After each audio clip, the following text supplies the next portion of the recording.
Good morning and Shidalek. I'm sure you all had a great weekend, okay? And at the same time, I hope you all are taking a very good care of yourself, your parents, and your studies, most importantly, okay? Yes. So I welcome you to the 7th week. Yes. Now we are entering into the 7th week, okay? Yes. So as usual, today we have got 4 sessions, okay? Yes. So this whole week, okay, that means today and tomorrow, we are going to focus on the vocabulary building, as well as vocabulary acquisition, okay? Because vocabulary plays a very important role, okay? Yes. Now, before I start my, which is a topic on vocabulary, now, as usual, I told you, recapitulation, it's very important. So we are going to do a short recapitulation, and I request you all to join me in doing the recapitulation, and which is a, so we are already done with 6 long sessions. Okay, I mean 6 weeks. We have been teaching English online for almost 6 weeks. Okay, yes, and during these 6 weeks, we have covered so many important parts of an English language. You got it? So we did not touch any literature part, but we covered almost all the important parts what a student needs to keep in mind when it comes to English language. Okay? Yes. So let us try to go through all the topics that we have covered so far. Okay? And then we are going to start with today's, which is a lesson. Okay? Yes. So let us try to do it together. Okay? Yes. So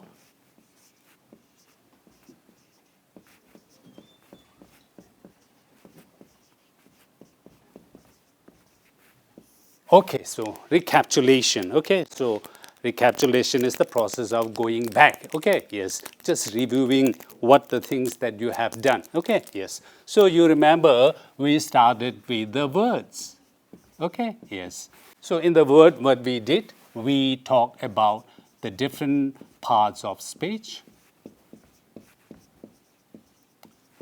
So this different part of speech, it's almost applicable to all the languages. Okay, when we talk about the Tibetan language, if you are learning Tibetan language, okay, you must go through all the different parts of which is Tibetan language. Okay, and then we focused on the verbs, which are very important. Okay, yes. So verb plays very important role. Okay, you won't find any single sentence which does not have a verb. Okay, so when I say verb, now you are very much clear. Okay, I'm not just talking about the main verb. Okay, now this is John. Okay, this is cat. You must say, okay, there isn't any verb. So the teacher is saying there isn't any single sentence which does not have verb. Okay, by now you know. When I say verb, I'm not just talking about the principal verb or what you say main verb. Okay, eat, play, like this. Okay, these are verbs, definitely. But all the verbs are not these principal verbs. So by now you know, when I say verb, there are 3 types. Okay, yes, the principal verb, of course. We have got helping verb, and we have got linking verb. Okay, so those who have already attended that lesson, you must be familiar when I say verb. And those who have not attended, okay, I request you to go through this and see if there is anything you can learn, okay, if there is anything you can take away from those online which receive videos, okay, yes. And after verb, which receive, I'm going to write here type so that you will just review, okay, what I have written here, verb, and then we which move on to the sentences. Okay, yes. So in sentence, we talk about different types. When I say sentence, what is a sentence? Okay, yes. What are the different types of sentences? Where the sentences are normally divided in 2 parts. Okay, we told you one part, it depends upon the structure, how the structure of the sentence is made. According to that, we divided the sentences, and we also divided the sentence on the basis of their function. What is the particular function of that particular sentence? Okay, so when we talk about sentence, we also want to inform you about the different types of sentences. When it comes to function, you must be knowing, okay, interrogative, exclamatory, declarative, all these sentences, okay? And when we talk about the structure, how the sentence is made, you remember what are the different types? We have got simple sentence, okay? We have got compound sentence, we have got complex sentence, and we have got the compound complex sentence, okay? Yes. So, if you are very much familiar with all the simple sentences, even if you are, which you are studying in class 6, 7, okay? But your, which is a sentence structure always remain, which is simple sentence and compound sentence. Now, it's high time you have to move on to the greater level, okay? Yes. Why don't you use complex sentence and, most importantly, compound complex sentence, okay? Yes. So when you go to higher classes, whenever a teacher assesses your piece of writing, now they know that you are very much familiar with simple and complex. Now they will try to look for all the sentences which come under the higher category, that is complex sentence and compound complex. So they will look for, which would say, they will see whether you are able to use, which would say, the above two sentences or not. Okay, so these are the things that you have to keep in mind, okay, when it comes to the sentence. Okay, yes. And then what do we call a group of sentence? We call it paragraph. Okay, yes. Okay, now from sentence we move on to the paragraph, and in paragraph we learn the different types of paragraph. What is a paragraph? What is the topic sentence, which plays very important role in a paragraph? Okay, we already have many sessions on this particular topic, paragraph. Okay, yes. So paragraphs are divided into so many parts. Okay, yes. So what do you say? Declarative, okay, expository, okay, yes, the informative, okay, all this, we have already covered that thing, and especially the expository, which is about informing, and which is it talks about explaining. Okay, now when I say paragraph, I'm just talking about the writing part. Now here we are just focusing on the writing, and from paragraph we focus also on essay writing. Okay, yes. So a group of paragraph is called essay. Okay, so how should we write essay? What are the different types of which is components that you have to keep in mind? Okay, whether it is a paragraph or whether it is an essay, what you have to keep in mind, you have to keep in mind this which is these two fingers I told you. Okay, yes. So we have got the thumb, we have got the little finger, and then we have the body. So whenever there is a paragraph or essay, you have to keep in mind this hand. Okay, when we are learning science, and in science I think we also use this hand. Okay, left hand rule like this. But here, what it says is, here the thumb which represents the introduction, and the little one we talk about the conclusion, and the three body part. Okay, yes. So this can be applied to the essay. Okay, yes. In paragraph, we also have the heading. Okay, that means the introduction. We have got the body and this conclusion. These are the things that you have to keep in mind. Okay, and now next, where did we focus? We focus on reading. Okay, yes. And in reading, what did we do? We just talk about the different text structure. Okay, yes. Text structure, I told you text structure. We also have text features. We have already done, what should I say, so many sessions on this text structure and text features. Whenever you have, what should I say, to tackle one piece of reading material, okay, you read your textbook.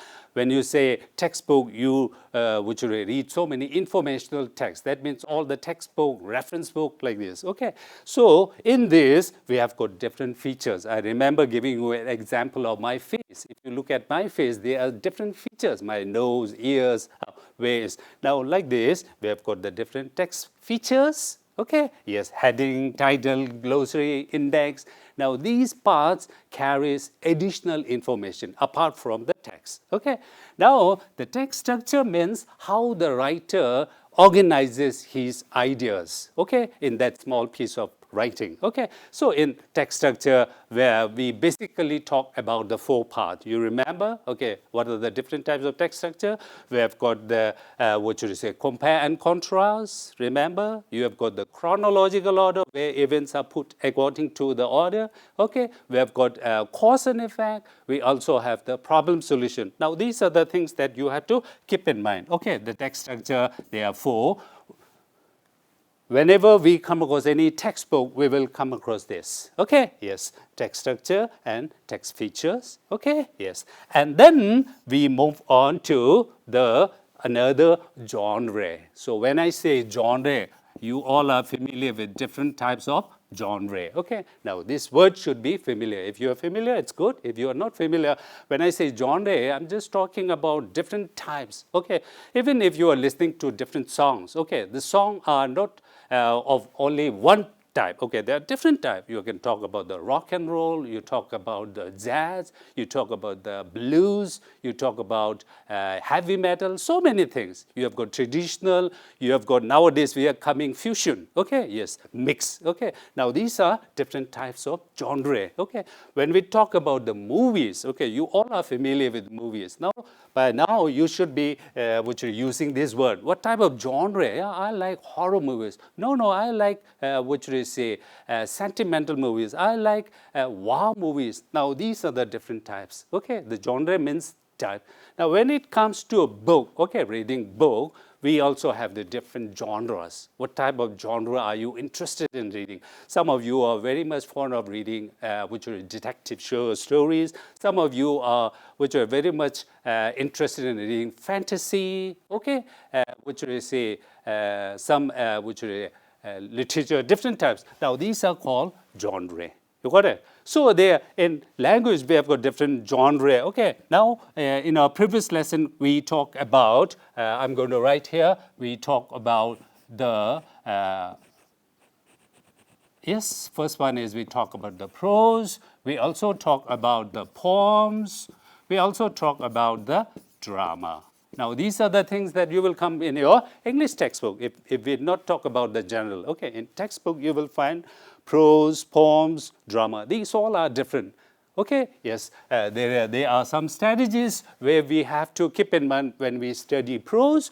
When it comes to poem, now there are different things that you have to be familiar. You should be more, empowered to study this. When it comes to a different the other genre, that is drama, it has got in special characteristic. Okay, so basically we have already introduced you to all these skills. Okay, and remember we are here to make you familiar with the different types of skills. So when we say skill, you cannot develop your skill in just 1 or 2 or 3 or 5 sessions. Okay, you need to practice. Okay, we will just give you some ideas. Okay, by referring to different resources, and we will try to just ignite some kind of a spark. Okay, so that spark will later grow into a full-fledged fire. Okay, so that is the work that you have to do.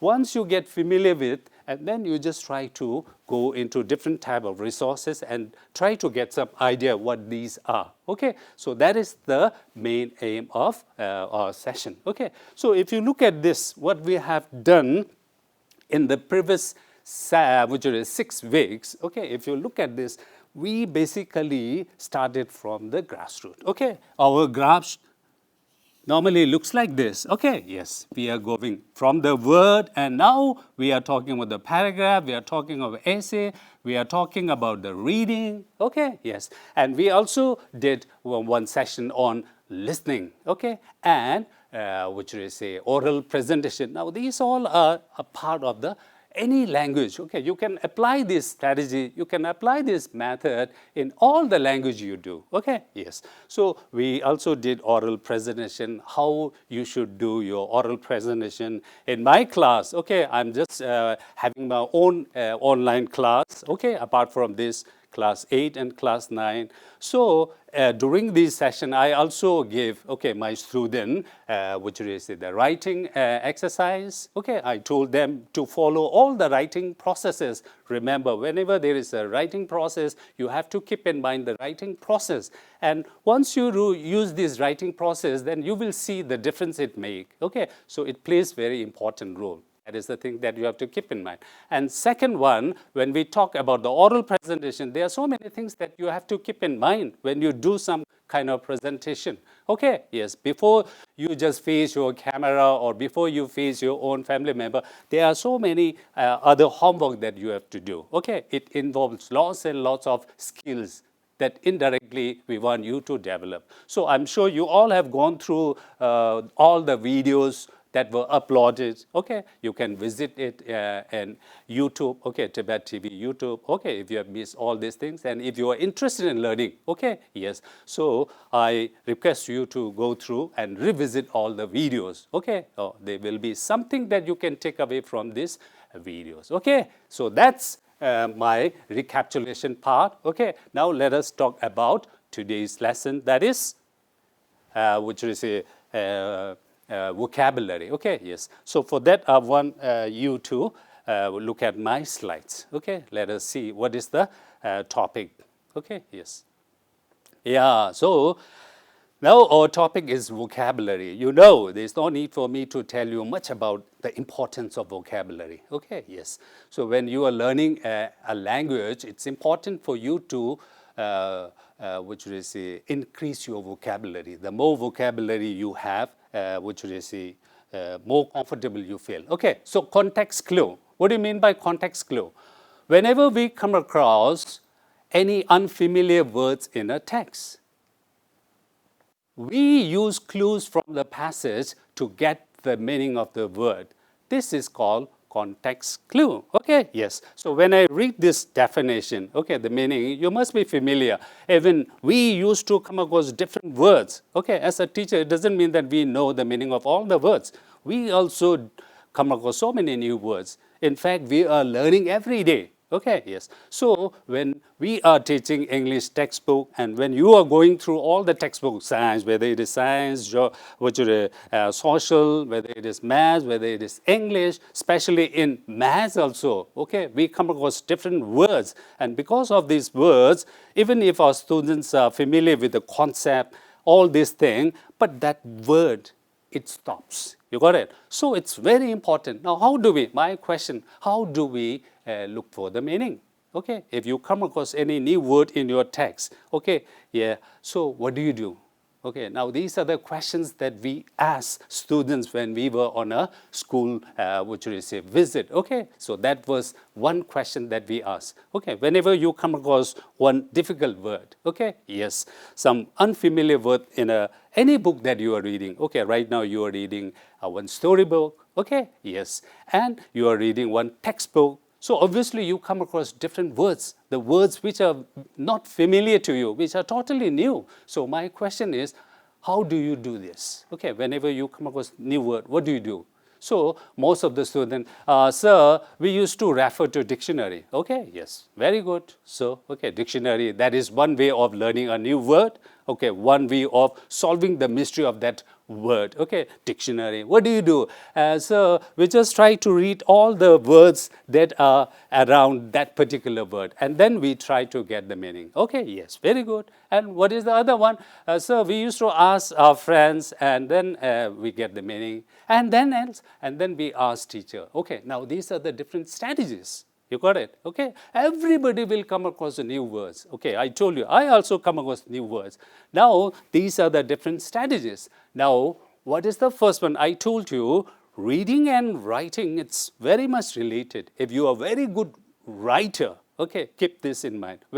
If you are a very good writer, you will be a good reader, because a good reader knows where to look. What are the different strategies that you have to keep in mind in order to comprehend one reading passage? Why? But that reading passage, that small passage, is written by somebody who is very much familiar with the writing.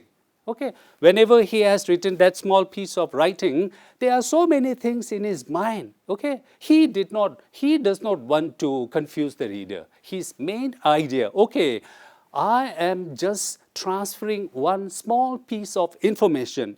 So there are different ways of informing that. Okay, should I use descriptive? Should I use chronological? Should I use cause and effect? Should I use compare contrast? Should I use problem solution? Now that writer is familiar. Oh, suppose now if I am using this problem and solution, now what are the things that I have to keep in mind so that I will not confuse my readers, so that I can make my reader easily understand what I'm trying to say. So he has got all these things in his mind. And then, more importantly, he will use all the hint words. I want my writers to get that idea through these hint words, through these signal words. So you see, if you're a good writer, you are also a good reader. You got it? So, what I'm trying to say, yes, we are talking about the difficult words. Okay, I want you to practice this. Okay, so one strategy is context clue.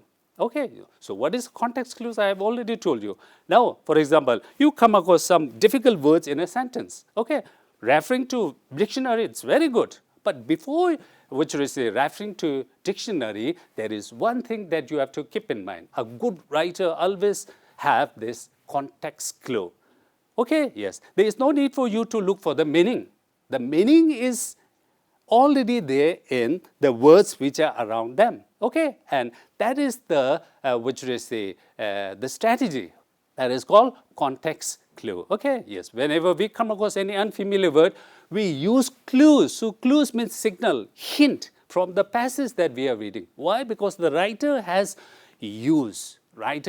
indirectly given us the meaning.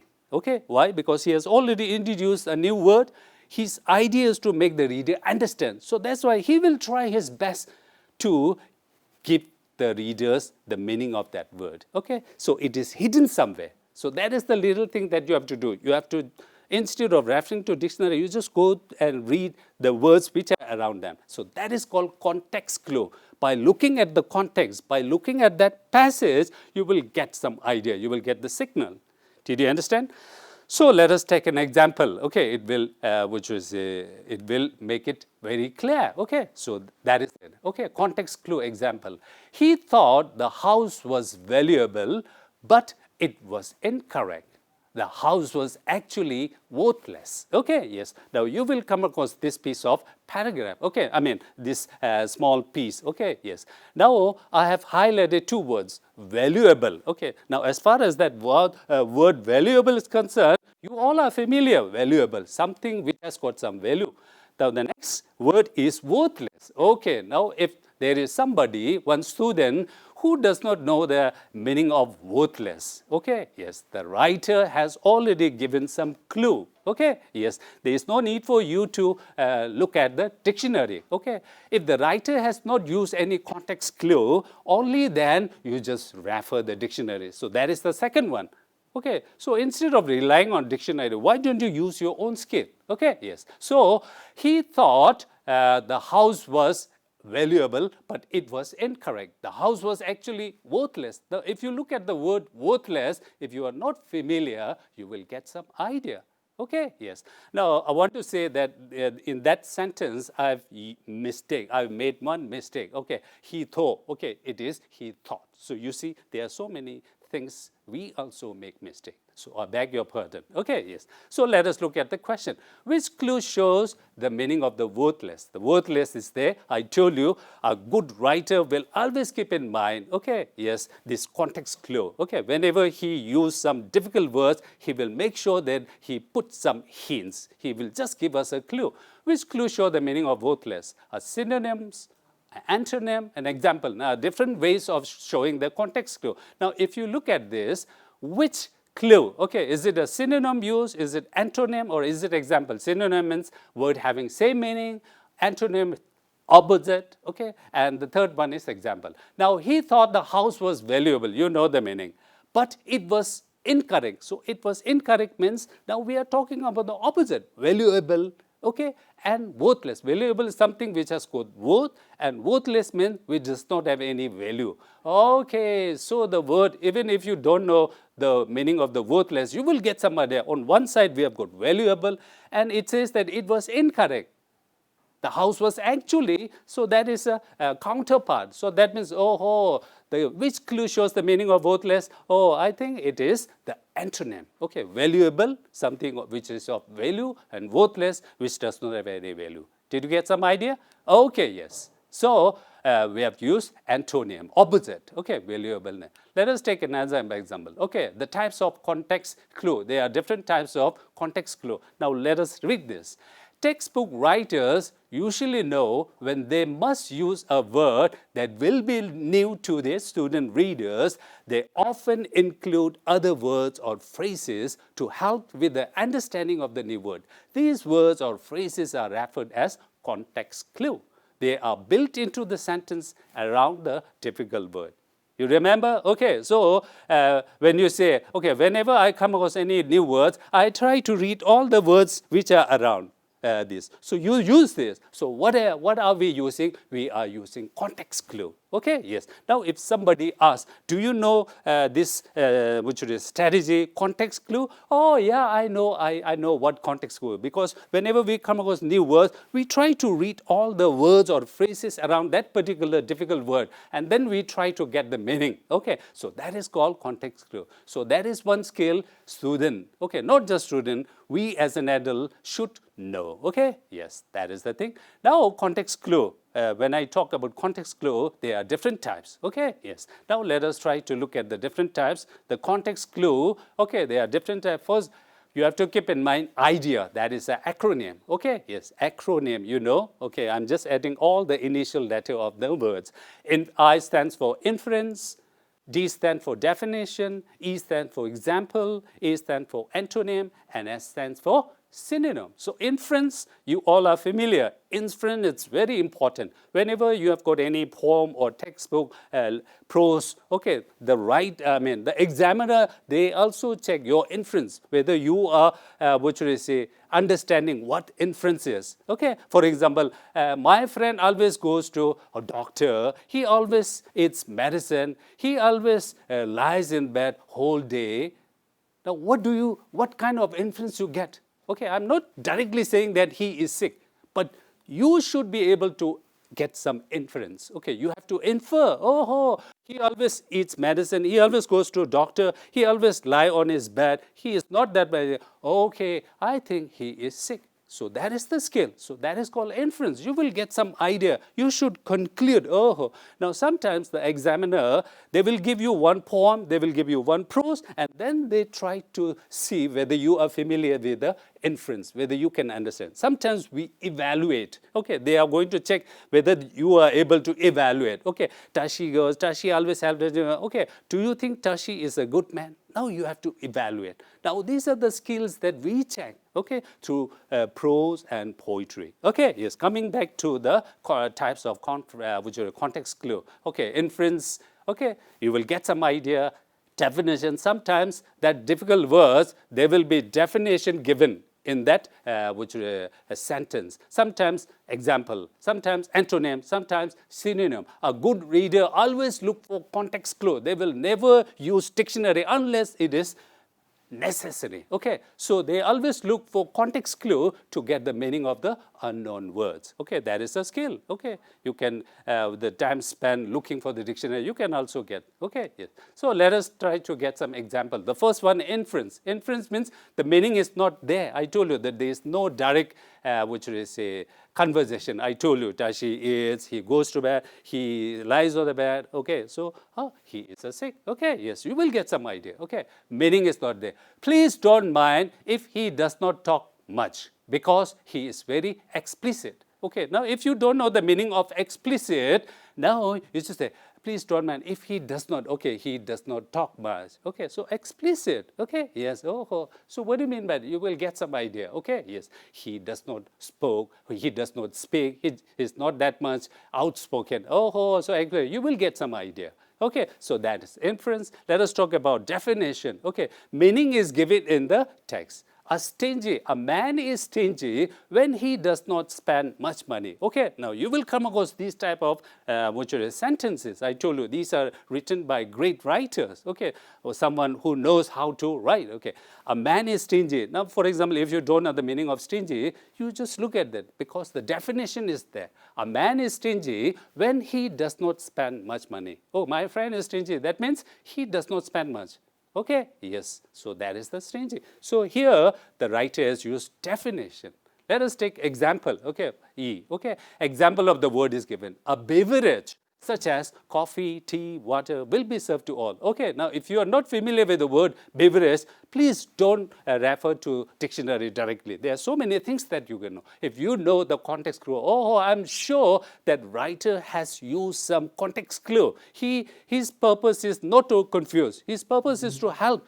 Okay, yes. Now here the writer has used example. For example, a beverage, if you don't know the beverage, such as. So the word such as means it's example, okay, such as coffee, tea, water. Oh, so beverage is, all the, coffee and tea and something that we drink. Okay, you will get some idea. So that is called context. Context clue. Okay, let us take antonym. Okay, the opposite of the word is given. Tashi's room is very clean. Okay, again, you see mistake. Okay, so there are some mistakes here. Okay, we make mistake. Okay, yes. So Tashi's room is clean, but Tenzin's room is opposite. Okay, Tashi's room is clean, but Tenzin's room is opposite.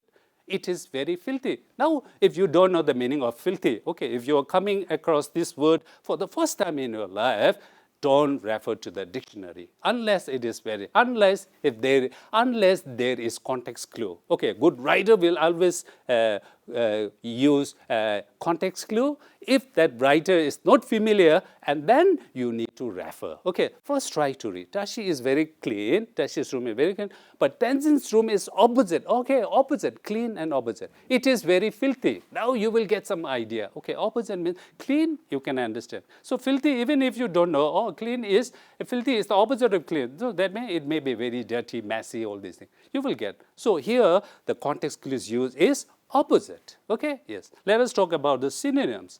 I hate or detest eating spicy food. Okay, yes. So hate, you know, detest, okay, you don't know. But here you just look at this, the word or. I hate or detest eating spicy food. So hate or detest, it's synonyms or. Okay, so that means he's talking about synonyms. Okay, I hate. So detest, detest is it hate, you dislike. Okay, so these are the things that you have to keep in mind. So that is, we are talking about the context clue. Did you understand? Okay, yes. Meaning of the words. Okay, so for example, without context clue, okay, I'm just asking you this question. It was idyllic day. I want to learn phytoplankton. Okay, now you tell me the meaning of idyllic and you tell me the meaning of phytoplankton. Even I faced difficulty in pronouncing that word. Okay, yes. Now you tell me, what do you do? Okay, do you see any context clue? No, it's very difficult. So a good writer will never leave his sentence like this. He will always try to give us a context clue. You know that. Okay, a good writer is also a good reader. So that's the phrase that I'm repeating all the time. So let us, okay, you don't know. Okay, so far you don't know unless you refer to the dictionary. Okay, even I don't know the meaning of these words. Okay, before using that context clue. Now let us see. Okay, yes, idyllic. You look at the left one. It was an idyllic day, sunny, warm, and perfect for a walk in the park. Now, did you get some idea what idyllic means? Okay, so I told you, a good writer will never use incomplete sentence. He or she will always try to give us some context clue. He or she will give us a clue. So, it was an idyllic day. So, what is an idyllic day? Sunny, warm, and perfect time for a walk. So, did you get the meaning of idyllic? So, idyllic, what is the idyllic day? Idyllic day is a day on which it's very sunny and warm and perfect for all our outdoor activities. You got the meaning. You got it? Okay, yes. So, you remember the first word, phytoplankton. Okay, yes, phytoplankton. I don't know. Yes. So, to learn about phytoplankton or tiny ocean plants, scientists sample up to 100 liters of water each day. Okay, so if you are not familiar with the word phytoplankton, now you get some meaning from the clue, yes, or tiny ocean plants. What is a phytoplankton? So phytoplankton is tiny ocean plant, already there. So that is the context clue. So do you think it's important for you to refer to the dictionary? Yeah, you may if you don't find any context clue. But first of all, you keep this in mind, context clue. What is a context clue? You have to keep in mind. Did you understand? Okay, yes. So, Doji and Tenzin are opposite in terms of their physics. Okay, physics means you know. Okay, yes. Doji is lean and thin, but Tenzin is stocky. Yes. So, what do you mean by stocky? If you are not familiar with the word stocky, you will get some idea. Doji and Tenzin are opposite. Okay, in terms of physical appearance, they are totally different. Doji is lean and thin. Okay, Doji is lean and thin. Okay, but Tenzin is stocky. Oh, now you will get the meaning of stocky. Stocky is the opposite of lean and thin. Why? Because, what should I say, Doji and Tenzin are already mentioned opposite. You got it? Okay, yes. Second one, some animals can camouflage. If you are familiar with the word camouflage, well and good, which means they can easily change their color according to their environment in order to hide from others. So suppose you don't know the meaning of camouflage, but you know context clue. I'm sure the writer has used some context clue here. Now let me see what type of context clue he or she has used. Some animals can camouflage, which means, okay, chemical, okay, so the definition is there. So what is the meaning of camouflage? They easily change their color according to the environment. You see, so you got the idea. Camouflage is the power to change your color according to the environment in order to hide from the other, which is a predator animal who are eating. Okay, yes. Third one, my friend is always willing to accept others' order and wishes. She can't say no to others. I can't be submissive like her. Okay, so what do you mean by the word submissive? Suppose you don't know the meaning of submissive. Now, before relying on to your dictionary, you remember, there is a context clue. My teacher told me that, what should I say, don't refer to the dictionary unless it is necessary. He always told me to use the context clue. A good writer will always use this context clue. Okay, so let me see. Okay, my friend is always willing to accept others' order and wishes. She can't say no to others. I can't be submissive like her. Okay, like her. Okay, what is he? What is she? She is always willing to accept others' order and wishes. So submissive is a person who always accept orders and wishes from others, as a person who cannot say, in fact, no. Okay, but I don't want to be like her. So you get the meaning of submissive. Did you understand? Now, these are all context clue. Now, let us take an example of the last one. Okay, we all have phobias. Sometimes these phobia can cause problem in our lives. I'm sorry. Okay, again and again, I'm making a mistake. So I just beg your pardon. Okay, yes, this is the mistake. I'm not talking. I don't know why that word love comes all the time. Okay, yes. We all have phobias. Sometimes these phobias cause major problem in our lives. Okay, now you tell me, what is the meaning of phobia? Okay, yes. Now, do you see any context clue? Okay, oh no.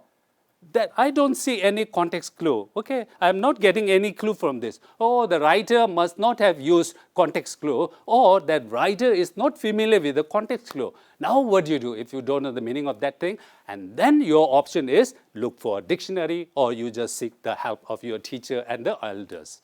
Did you understand? Now, context clue, I told you, it plays very important role. You got it? Okay, yes. So I'm going to stop here for today. Okay, I mean, in my first session, and I'm going to be talking about the vocabulary acquisition, okay, and development in my next session. So till then, take care. Thank you. And next we have Ketenjula, okay.